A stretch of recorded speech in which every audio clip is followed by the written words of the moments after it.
Ever wondered why people go on killing sprees? Are you interested in exploring the paranormal? Baffled by stories of previous lives? Well, so are we. In each episode, we'll be discussing the weird and wonderful stories of some truly confusing phenomenons and some horrific true crime cases. Find us on Facebook, Instagram and TikTok and join us every Tuesday wherever you listen to your podcasts. And be prepared to be totally and utterly perplexed.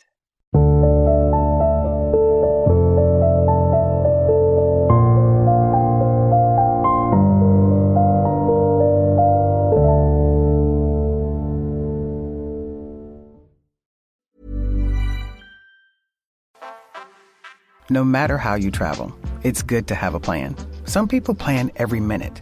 No sleep, bus, museum, another museum. While others only plan to take it day by day.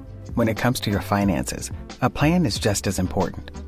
You can count on Credit Karma to give you the insights you need to understand your options so you can take charge of your financial path and find your way to money. Explore how you can make financial progress with confidence today. Intuit Credit Karma. Karma you can count on.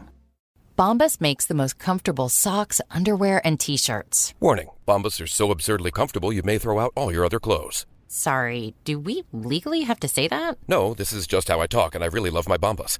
They do feel that good. And they do good, too. One item purchased equals one item donated. To feel good and do good, go to bombas.com/ACAST and use code ACAST for 20% off your first purchase. That's BOMBAS.com/ACAST and use code ACAST at checkout. The Last Supper. I'm Jason Horton. I'm Rebecca Lieb.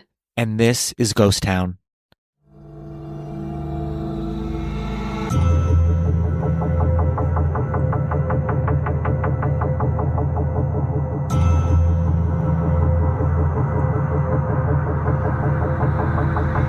We've done a lot of food restaurant chain content on Ghost Town, but this one might be the most disturbing.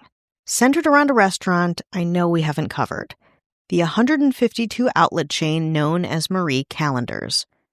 While Callender's reputation is mostly as a sprawling, family-friendly establishment where you can get an assortment of delicious pies, in the late 90s, this local Orange, California-based chain, with just a couple restaurants in Utah, landed some national attention, including being featured on the television shows Jenny Jones and Extra. Why did Marie Callender's get this level of national recognition? Marie Callender's became the restaurant where the members of a notorious cult enjoyed a meal. Their last meal, in fact.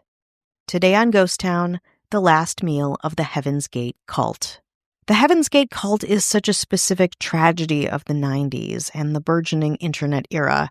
Formed in the 70s by Marshall Applewhite and Bonnie Nettles, a Texas music teacher and nurse that he met during a stay in a psychiatric institution, the two found a following called the Crew and settled in Southern California. Though Nettles passed away in 1985, the Crew became incredibly reclusive by the start of the 1990s and started attempting to recruit members online, using the organizational name Higher Source. The cult's philosophy was a mix of bizarre, secret alien knowledge and off-brand Christian theology. Applewhite told his followers that he was the second coming of Jesus Christ, and that God was an alien, and that they were living in the end times. They read the Bible a lot, especially Revelation chapter 11 in the New Testament. In Revelation, witnesses would have to battle demons, which Applewhite called, quote, the Luciferians. But then in late March 1997, 39 members wearing black tracksuits and Nikes, including Applewhite, ate applesauce laced with barbiturates and washed it down with vodka. They then put bags over their heads, purple shrouds over their bodies, and laid down to leave their earthly vehicles behind. In their minds, it wasn't a mass suicide, but a freeing of their souls to ascend to a spacecraft flying in the wake of the comet Hale-Bopp, ready to take them to their new home in space. Instead, police found their bodies on March 26th.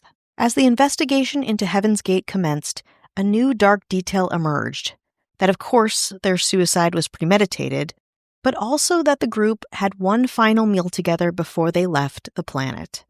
Close to the Heaven's Gate compound in Rancho Santa Fe, California, close to Carlsbad, was a Marie Callender's, which, despite them being fairly reclusive, some of the Heaven's Gate members would stop into every now and again. Just days before their mass suicide, the group made a reservation at the restaurant. The 39 members all came in together and ordered a dinner salad, a comforting turkey pot pie for their entree, and cheesecake for dessert. The group, known to each other as brothers and sisters, washed it all down with iced tea and plenty of fresh squeezed lemon. Quote, "They all ordered the exact same thing," a waiter who served the group recalled. "It was set up before they came in. They all had iced teas to drink, dinner salads beforehand with tomato vinegar dressing, turkey pot pie for the entree, cheesecake with blueberries on top for dessert. They seemed very nice, very friendly, very polite. No one seemed depressed at all or anything like that." The Heaven's Gate cult members were, after all, still human. They watched Star Trek together. They loved strawberry crepes for breakfast at a local pancake house, and they looked for work designing worldwide websites at the time. To me, their last dinner speaks to the humanity deep within the group, a devastating and disturbing case that, of course, has been made even larger than life by media. The Marie Callender's at 162 South Rancho Santa Fe Road closed many years ago, but the intersection of the popular chain and a heartbreaking, infamous cult is not an everyday occurrence, and certainly not for the faint of heart.